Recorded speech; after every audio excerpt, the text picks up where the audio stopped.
Google's discovered their highest performing teams take 30% more vacation days than their average performers. And this is not a coincidence. While you're tracking attendance and limiting time off, market leaders are strategically enforcing rest periods because they've qualified the massive ROI of rested talent. Companies with mandatory vacation policies report higher productivity, lower turnover, and fewer costly mistakes than those glorifying the overwork. Every unused vacation day is silently eroding your bottom line through diminished cognitive function and no amount of caffeine or motivation can overcome. Now, this is something that is very interesting to me. I have one of my favorite employees, whose name is Lorraine, has a tendency to want to get on the computer while she's declared a vacation day. We don't have a vacation policy. People work when they need to work, and they take vacation when they need to vacation. And occasionally I have to just pop on and say, Lorraine, are you working on vacation day? And she'll give me some sort of excuse on, yes, I just wanted to get something done. And that's one of the beauties of Lorraine, is she is that kind of person that is always concerned about getting it done and getting it done right.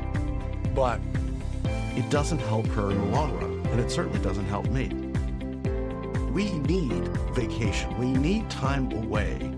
Your employees need time away to be with their family, to understand what's going on, to really reset and recuperate, because sometimes it's a lot of work. You as an owner need vacation to do the same, but also to get some perspective. I can't tell you how many vacations I grumbled and complained about. In fact, I was on a cruise and the captain of the cruise was walking by and started talking to me and he goes, you should be resting, you shouldn't be working. And I laughed at him, but he was right. I find that if I can take some time off and get away from it, I get better perspective on what I'm doing. I come up with new ideas, I build new things. I'm ready to come back and help. But in the grand scheme of things, that's hard to do mentally. There's always that massive list.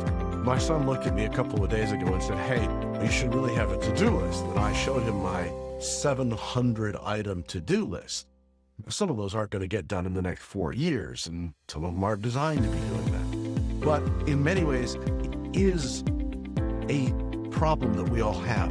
We have more to do than we could possibly do. And therefore, forcing yourself to take vacation, breaks, not only helps us mentally, but physically. A lot of the times when my team comes back from a break or a holiday or something like that, they're rested, they're better, they're more creative, they're more innovative, they work harder.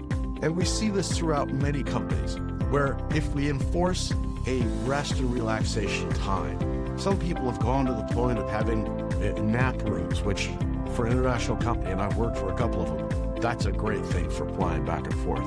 But just the ability to take a break, to stop, and to recalibrate, to get a different pattern helps us tremendously. And in fact, what I usually say is, I will get a cold every once in a while, although my son has a tendency to infect me on a regular basis, but I'll get a cold that takes me down once in a while. But almost every time I do that, I realize that I haven't also taken a break, taken a weekend, spent some time with friends and family, taken a break from work, because the stress of work has a tendency to reduce your ability to fight things off.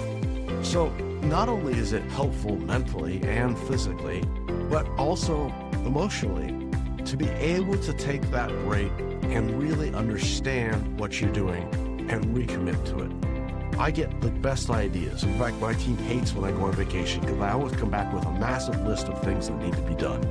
But I also have to force that to everyone else to make sure that they're getting done what they need to do and they're taking the time they need. It's important to reconnect. We can't always be part of business. And this hustle culture is so toxic to the way we actually can do long term. It works great for a little period of time, but it's horrible long term. One of the things I remember is when Microsoft was first being developed, they used to give out 100-hour t-shirts where they were working for 100 hours a week, and that would be a good thing.